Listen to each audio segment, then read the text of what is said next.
चला अरे नवशेठ झोपा आता. अमितदा आपण घरात 5 जण ना. हो पण आता तुझ्या श्रेय दादाचं लग्न होणार तेव्हा किती होणार? 6 जण होणार. हो हो. मग अमितदा तुझं लग्न झाल्यावर आपण 7 जण होणार. अरे हो बरोबर. होईल होईल माझं पण लग्न होईल. अमितदा हा, आता काय?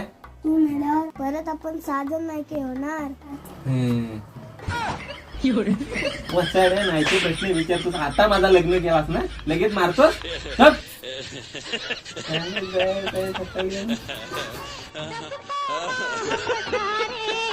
बच्चे मन के सच्चे सारे जग की